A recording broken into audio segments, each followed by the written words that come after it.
With us now is the ranking member of the Senate Finance Committee, Democratic Senator Ron Wyden from Oregon. Senator, thank you so much for being with us this morning. You're taking a look at stock futures. Why do you think they're up this morning? What do you think investors see?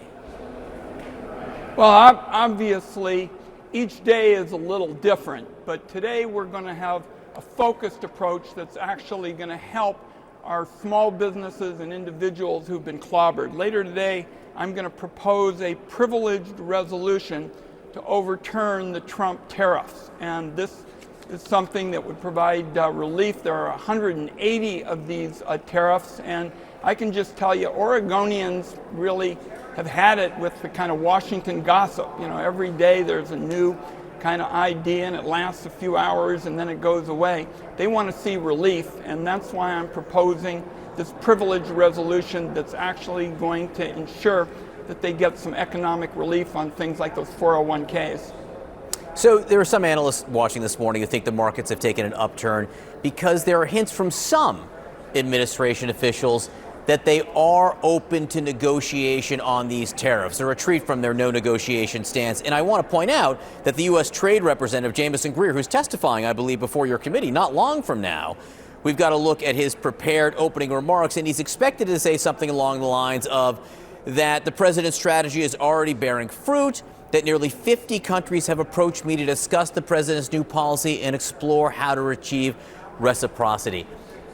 If countries are willing to negotiate and lower some of their trade barriers, how much of a positive outcome would that be?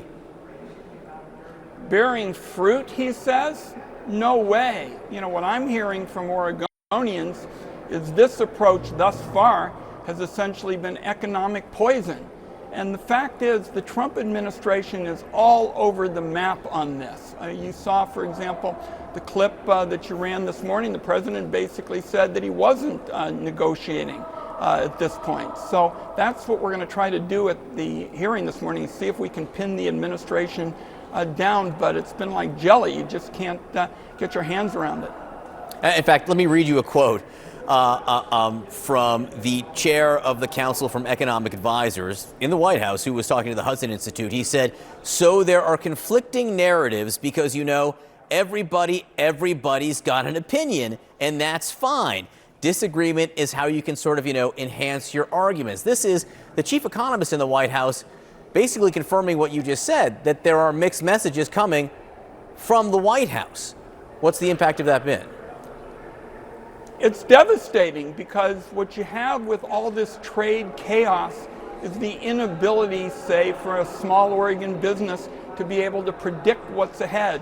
And what I find, I have these town hall meetings, I've had more than 1,100 of them at home.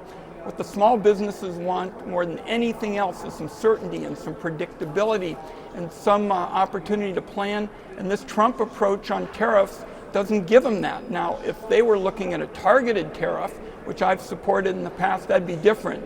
But that's not what they're doing. Again, but to go back to my previous question of, if this does force some countries to negotiate, isn't that a positive outcome? You have already seen outreach from Japan. The Treasury Secretary says he'll be speaking with them. You've seen outreach from Vietnam to reduce some of their restrictions. The EU has offered to go to zero tariffs on cars and other auto parts. Would that be a positive outcome? Of course, anything that puts dollars into the pockets of our small businesses and families is something I'll be for. But you look at the track record of this administration thus far, and that has not been the result. What message are you getting from the White House? Have you tried to get answers, specific answers on this policy? And what answers will you try to get from the U.S. Trade Representative today? Well, today what we want to know is what they're going to do and why, and how specifically what they're doing is actually going to help our small businesses and our people. They've made lots of promises, but no follow through, and that's what we're going to try to pin them down on this morning. What's the end game, do you think, for this administration? What do you truly think that President Trump is trying to do here? I believe what the president is trying to do is break the current system for trade. It's got a lot of flaws, But for example, I'd like to see us fix the tax code, for example, make it more attractive for American businesses to have opportunities here, and I think that would help without the downside. What tariffs would you support? I support a targeted approach, John. This across-the-board approach is what I call economic poison because it just hits so many communities in a helter-skelter kind of way. If you go in a targeted kind of fashion, bring in business groups and labor groups and community leaders and actually zero in on a specific result, that's what's worked in the past. That's what I'm for in the future.